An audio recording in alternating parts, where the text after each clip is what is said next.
Well, hello everyone. Uncle Rob with you. Uncle Ryano's laughing. Don't know why, but he is all smiles over there in Shreveport, Louisiana. What's up, man? Oh, killing it, killing it. Everybody needs to be on their best behavior today. We have a queen in the house, so I am currently sucking in my gut right now trying to impress her. Yeah, you do the introduction, big dog. So we've got, in my book, another legend of country. I mean, this is icon. She was with an iconic band. Great music. She's got solo projects that are out right now. We are so happy to have her on the show. Former lead singer of Highway 101. It is Nikki Nelson. How you doing, Nikki? Hey, I'm doing good. Thank you. It's good to see you guys. Oh, absolutely. Tell us a little bit about. I'm going to start off hitting a home run here. Come on.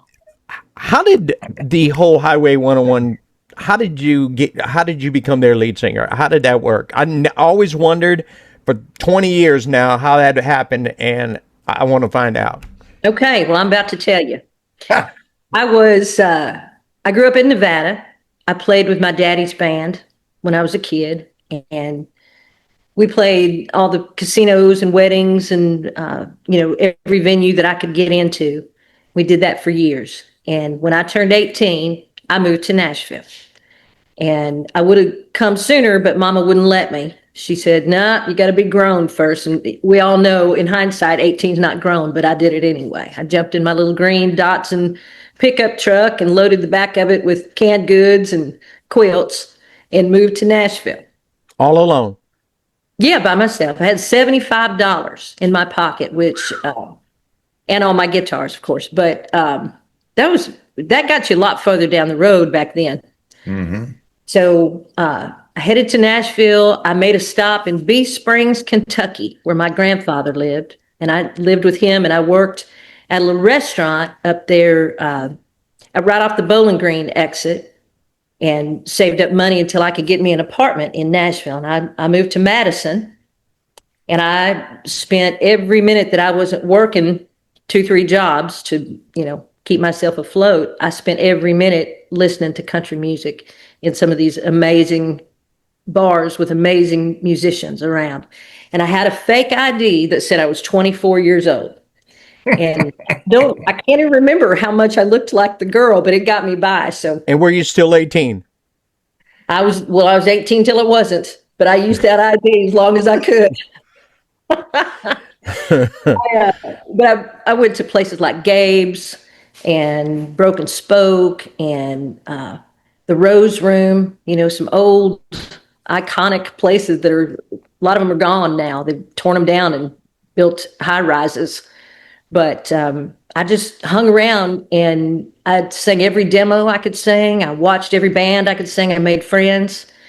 And I got to know a producer in town named Larry Rogers. He owned Studio 19. And I had met him first when I was 16 years old. I made a trip to Nashville. And he always stayed in touch with me. And he did a little bit of recording with me. And he just believed in me. And so when I got to Nashville and started hanging around down at Studio 19, he put out a little 45 record. We did a song called Show Me, I'm from Missouri. And I don't remember what the B-side was, but I've still got it around here somewhere. And he just started pushing me. Well, then when Paulette Carlson, when she decided to leave the band, he took me over to Martha Sharp at Warner Brothers and said, I think this girl's got something. I know she's young, she's green, but, give her a listen. And there was kind of a cattle call, sort of. It was a hand-picked cattle call, but kind of a cattle call of an audition for Highway. And when I got the call from Larry, with Martha's blessing to come be part of that audition, I was sick as a dog. I was sick. I had strep throat, but there was no way I was going to miss it. So I I got a shot in the hip, and I sounded terrible. But I went to the audition, and right off the bat, got along with the guys. We just hit it off. We were all telling each other terrible jokes, and singing different stuff on the side than we were there to sing. And it was just really fun. We all got along good. And that night we went out to dinner after the rehearsal. And I don't remember if they told me that night or maybe it was the day or two later that they wanted me to join the group. But then their joke for the next, 30 years has been, but we got to keep her sick all the time because we liked that sound she had. I always thought the guitar player's name was classic, Jack Daniels. I mean, how can you get better than Jack Daniels and Cactus Mosier? That's right. So Jack's real name is a little dorkier than that. Do you know his real name? Evan Williams. Alton Dills. Oh, I dig it. That's a dude that's he's deep down, he's like a pimp. I mean, a dude that's got a name like that is a secret weapon. Good guy. I promise you, if I ever meet him, I will never tell him where I found out his name was Alton. It'll be our secret. Nobody's going to know. Shh. Yeah. Yeah. But they're good guys. I love them like brothers. I've always loved them. They were so good to me. I tell everybody I was raised by wolves on the road, but they truly were good to me and really kept me sheltered from a lot of road junk that I never had to deal with. And they were, Cactus was always my best girlfriend. We bought hair product together and he always fixed makeup and, very. Y'all both got beautiful hair. So there you go. I had to live vicariously. It kind of, eventually just got trained to stick straight up there and he didn't have to use spray anymore. No insult. And I hope you don't take this the wrong way, but you guys' hair still looks the same. It kind of does. I'll tell you something. I just got a haircut yesterday for the first time in about a year. I've been nipping around on it myself a little bit. So me too. I'm feeling fresh. Yeah, I see that. Yeah, barber. Yeah, I'm aerodynamic. Yeah, my barber is an overachiever. Yeah. Oh, good. I like that. So, what year was that when you became the face of Highway 101? 1990. Yeah. So that was like 3 years after they had broke out, and I mean they were hitting it. I mean they had a lot of big hits. How long was it? Y'all's biggest song with you there was like Bing Bang Boom. Was that the biggest one you had? First one. It might have been the biggest. The Blame. I can't remember how high any of them went. I never had a number one with them, but they had 6 number ones and 13 or 14 top 10s. And they were Grammy nominated and ACM and CMA award winners. And it was a big deal. It was a big deal. And it was scary, but I was a little too green to be scared. And that was good. I still love Bing Bang Boom today. I have a show that I play that is it's a classic country, and I play them with Paulette, and I also play them with you. I think I played the Blame last week, but Bing Bang Boom is one of those ones that I tend to want to play a little bit more. I like it's upbeat. It's got pep, and I like fast music. That's good. I'm glad. I'll tell you a funny story about Bing Bang Boom. I was sitting at home one night, 6 p.m. news came on, and this is several years, this is probably in the 2000s. I can't even remember when it was, to be honest, but you could look it up. I'm watching the news, sitting on my couch, and all of a sudden I see the Bing Bang Boom video on the news, and I'm thinking, uh-oh, what have the guys done? I had no idea what was going on. And then they showed a little bit of Ghost in This House by Shenandoah. And I didn't know what it was. So I grabbed the clicker and turned up the volume. And it was Hugh Presswood wrote Bing Bang Boom and Ghost in This House. Great, great songwriter. And he had been busted at the Nashville airport with pot in his bag. Oh, that was a big story. Damn it, Hugh. You know what though? Bad publicity is still publicity, right. and you know what? Bing Bang Boom might have played 100 times that week. Brought it out of the archives. Yeah, we can't. That's why we can't have nice things. Damn it! That's right. I know it. Can't have nothing. Nothing. So you see that you made the 6 o'clock news. That's right, and nobody was hurt. Except that one dog. It had the munchies for 4 days. Ate a pizza. Yeah. Was the dog's name Hugh? I don't know what his name was. His name was Stay. They gave him a complex. Come here, Stay. Come here, Stay. Come here, stay. Yeah. So let's go forward a little bit. How long were you with Highway 101? I'm still with Highway 101. Oh, you but guys are okay. We might be retired at this point. I don't know. You not. The last Highway gig that I did has probably been a couple years ago. Yeah, maybe a couple of years ago now. But Cactus Mosier, our drummer, has married that other redhead. You know the one I'm talking about. Why? Yeah. Never let him forget that I was his first redhead, but he's married Winona Judd, and they work. Boy, they work. And if they're not on the road working, they do a Christmas show. They do, Valentine's Day show. I'm sure. I mean, they just work constantly. And if they're not on the road, then they're in the studio recording. They just do it all day and all night, and it's great. So he has always said, if you guys book a gig and I'm available, I'll do it. But he's just always, hanging with Winona. So, and that's okay. And Curtis has had a few health issues, so he hasn't been as available. And so I don't know, we might be retired. Nobody's really told me, so I guess I'm still in the band. You're still in it. Everybody, sometimes you just kind of need to do that for a minute. I can't give anybody a hard time. I took 15 years for a beat and then went ta-da. So if you take 2 or 3 years, man, or 4 years, whatever, just take a breath, work on some side projects. You love what you did. You love what y'all still do now, but it's okay to love other things that you are doing. Right. Just don't call me a heritage act. Now, I remember. Like I said, I have always loved the band. I'm very grateful for all that. But I have moved on to other projects, and I've got a project now that I am madly in love with. I know you did a project a while back, Nickabilly. Did you do? Yeah. So that's my friend Billy Anderson. Yes. We've never done a show together. That was just a fun thing that we did.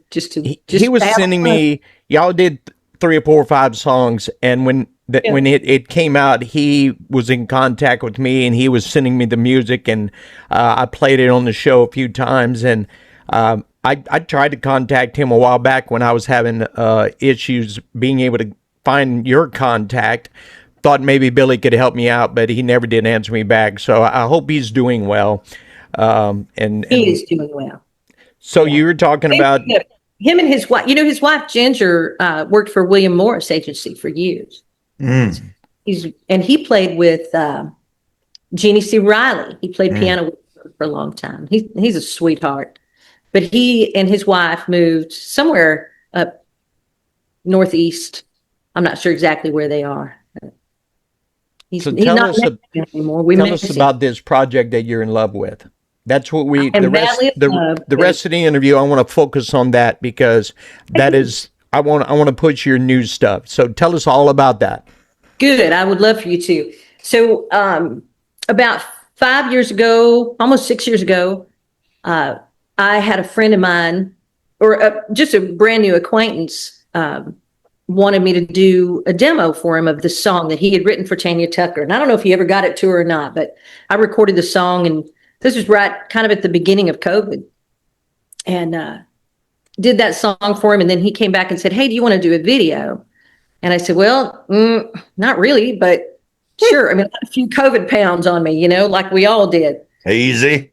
Yeah. Yeah. So I told him I'd do it, and he sent me the address where to show up and when, and kind of gave me the rundown. And I wound up out here in Columbia, Tennessee, at a guy's house who produced the video. And he is a singer, songwriter, amazing talent. He's Grammy nominated songwriter. His name is Steve Oliver. And so he was producing the video. And that day, while we were in between takes, and you know how videos go, they take all day long. We had some downtime, and he grabbed his guitar and we started singing, and we realized that we like all the same stuff. We like Haggard and, anything, the good stuff. We like the good stuff. Not that the new stuff's not good, but wink, wink. I get it. Wink, wink for sure. I like the old stuff. And so we started singing together and, doing harmony on stuff. And I said, man, we sound good. We ought to just record something together. And he said, well, hey, let's just do an album.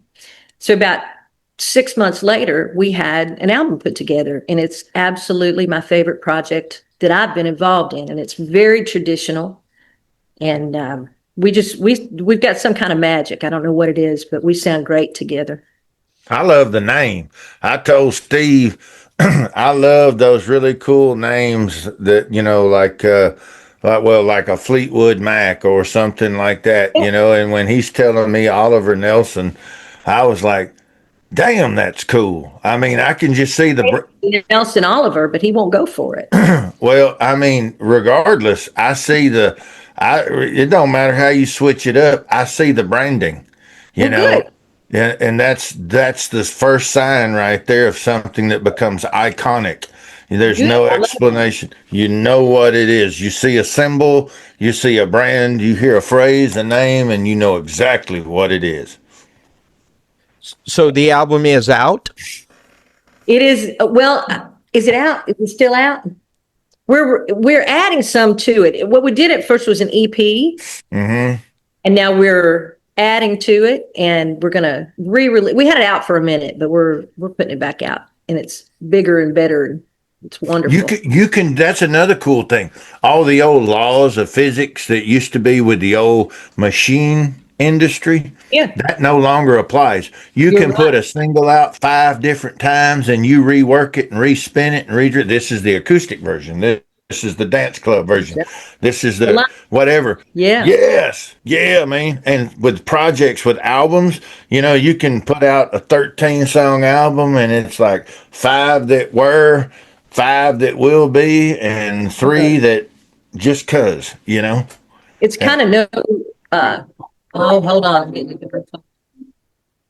Well, how crazy is that? Hold on, fellas. All right. Are you still there? Can you see me? Mm-hmm. Okay. With both eyes. That's good. Yeah. I got 4 of them, and I see you too. I told Steve I'm going to be up there in October. I'm doing that thing with Tom and Vince and Michelle Wright. I'm going to come over and do that little deal over there. It's going to be right by you. I'd like to connect with you and Steve while I'm there. That'd be great. We'd love to have you. Mm-hmm. Come on. I'm bringing. I can't bring. I'd bring the quilt, but I don't let it travel. It stays right here. So. I got so many quilts at my house, you wouldn't believe it. Your mama's a rock star. She's like Archimedes on fixing a quilt. She like a quilt queen? Yeah, for the people who don't know, my great grandmother who endured the Great Depression, back in the old days, you had feed sacks for livestock and everything, and people just kind of made do with whatever materials they had. They would use something for something else, and a lot of the children had quilts, real heavy quilts for the wintertime, and there was a fabric. It wasn't like dog food or something. It was like a fabric material that had the feed and seeds, corn, all kinds of stuff in it. And they would take those bags and they would turn them into clothing. They would take those bags and they would turn them into quilts. And my great grandmother had a Purina quilt that she had made that was 100 and something years old. One of the most cherished things that I ever had. One of the few possessions I took with me when I went to Nashville, and I slept under that thing. It wasn't ornamental. I slept underneath it, and it had gotten frayed, and I couldn't figure out who I could get to fix it because nobody knew how to work on that stuff. And Nikki's mama was a Jedi. I mean, she showed up and she went to town on that thing, and my great grandmother would be smiling. It was awesome. And that's the real folk connection right there. Just so everybody knows, that's real people stuff, Yeah. And that's the stock that this lady comes from. Her mama's amazing, and she made the amazing quiltress made another amazing human. Well, thank you for saying that. You're welcome. So does Oliver Nelson go on the road? We do. When we first put that album together, every place was closing because of COVID, but Texas was open. So we started booking a bunch of stuff in Texas and traveling back and forth to Texas all the time. So we've worked it quite a bit. Now, The last year or so, we haven't been quite as busy because Steve's mama got sick, and we wanted to stay home, be close to home. But she is well. She's 100% now, and just feistier than ever. So we're about to fire it back up and get on the road some more. Mm-hmm. Can't wait to see that. What does Nikki like to do when you're not working doing the music business? Obviously, do you like shopping? I mean, what do you like doing? I'm really not much of a shopper. I love to cook. I love gardening. I love. Hey, Ryano will be over for dinner. Yeah. Y'all come. Y'all come. I'll bust out the iron skillet. Yeah, I make a refrigerator pass out. You don't want that on nobody. Yeah. Well, the thing is, we'll go for dinner, but Ryano has a habit of bringing the food with him. So I do that Ryano too, will be paying for dinner. Yeah. No, Well, I mean, fine with me. You're like what would I like home stuff. I like home stuff. I'm a homebody. I love, recently we've been going out and seeing some of our friends play around Nashville, which has been really fun. And yeah, I don't know. I like home stuff. I'm a homebody. So you're down in Shreveport, right? Yes. Rob's in Little Rock, and I'm in Shreveport now. I've got family in Arkansas. I love Shreveport, and we've been hanging out with Miss Nancy Jones quite a bit. She's from down around there. She's an angel. I like to go down there and gamble a little bit. You only do that with your hand if you're Baptist. If you're Catholic, you're doing it like this. Hey, we're gambling over here. Yeah. That's right. That's awesome, man. That is awesome. The album that you guys are reworking. Do you have like a time period that you feel like you may reissue it with the new material, or it could be in the next month or two? That's quick. Right on top of it, and we're going to get it to you first. Definitely would love to. We've been working, even though we haven't been out doing it, but we've been working at the home studio, and we've got probably 25 or 30 songs that are just, you're going to freak out. They're so good. And I'm not a big bragger. You know me well enough to know I don't pat myself on the back too much, but I'm telling you, this stuff is good. It's really good, and it's really what I love. And Steve and I together, there's something magic. I'm just telling you. You can hear me now and believe me later. I love it. Is this what 17-year-old Nikki in Nevada? Is this what you were envisioning? Absolutely. Now, like I said, I love Highway. I love everything about it, but it wasn't, the West Coast country thing. It made a whole lot of sense because I grew up in Nevada. But what I've always loved is real hardcore traditional country. And I think that's what the guys loved about me too, is because I brought a little bit of that to the table with Highway. But yeah, this is my dream project. If I could have just, taken my magic pen and drawn a picture of what it would be, it's this. I love it. So I want you to be thinking, because like at the end of the interview, we always give the artist 2 songs, whatever 2 songs you want. So be thinking of whether it's something that you would have in the past that you want us to play, or if it's up the new album, the new reworked album that you're working on. Just be thinking of that, and then we'll put that in at the end, if you don't mind that. Sounds good. Also, before I forget, tell Steve he got to book a solo session now, and then we're going to do another session with both of y'all on another interview. Because we got you by yourself. Next one going to be Steve by himself. It's like the newlywed game. We're going to see how many gave the same answer, right? Okay. Yeah. I like that. I will let him know for sure. Yeah. First of all, I want to welcome you to the tribe. We haven't done that yet, so welcome to the tribe. We're thousands and thousands strong. Yes. And as part of the tribe, we like to circle back around every 90 days or so. So by that time, your new album will be hitting out again. We can talk about that and whatever you guys may be doing around the Christmas, whatever. I've been dictating the whole thing, Ryano. You got some questions for Ms. Nelson for us, man? Me and Nikki go way back. I know Nick. I'm just so proud to see her shining. Glad to see what she's doing with Steve. I think Steve's amazing. I think that the two of them are going to be one hell of a dynamic duo. Well, they already are. And so I'm looking forward to us spending some FaceTime when I get up there in October. We'll run around town, cause some problems. It'll be awesome. Give my love to your mama. Problems. I'm going to be. I'll sit with my purse quietly in the corner so I can come bail you out. Yeah. I will need that. You always got to have that one who has the good perspective so they can tell. I'll be the responsible one. I was fitting to say you're the responsible DD, and you will be babysitting everybody. Yeah. I can handle it. Say, you know what, dude? You may be cool, but have you been babysitted by? You asked your friends, say, you may be cool, but did you get babysitted by Nikki Nelson when you're 55 years old? Yeah, that's yeah. Is she gonna go tell everybody? You wouldn't believe this big old baby. Yeah. No, I tell y'all, man, this is the cool part, and there's a lot of them in this business, but we run into each other in magic places like Nashville because that's where all the astronauts collect. You know, you've got stargazers and astronauts, and the ones who do their blasting, we kind of coalesce together. We find each other, and it's just by divine design.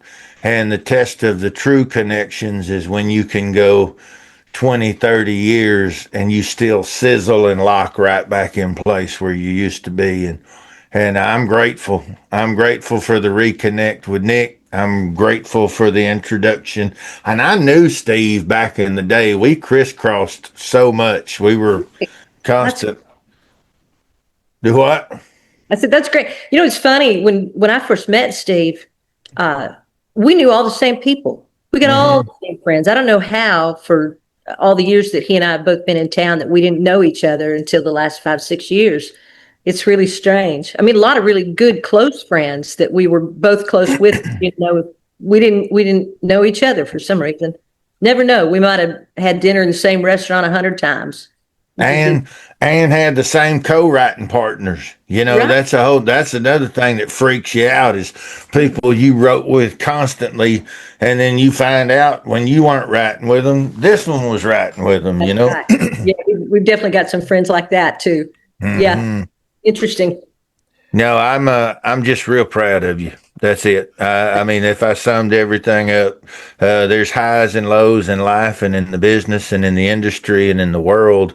And when we can still keep moving steady and still be proud of what we're doing while we're doing it and be proud of where we've been, even when we go down, we're proud that we came right back up. You know, there's just, and I don't mean vanity. I just mean pride in our consistency at continuing to get up and give the best version of ourselves. And I'm just proud of you. Well, thank you for that. I appreciate that very much. That means a lot. You're welcome.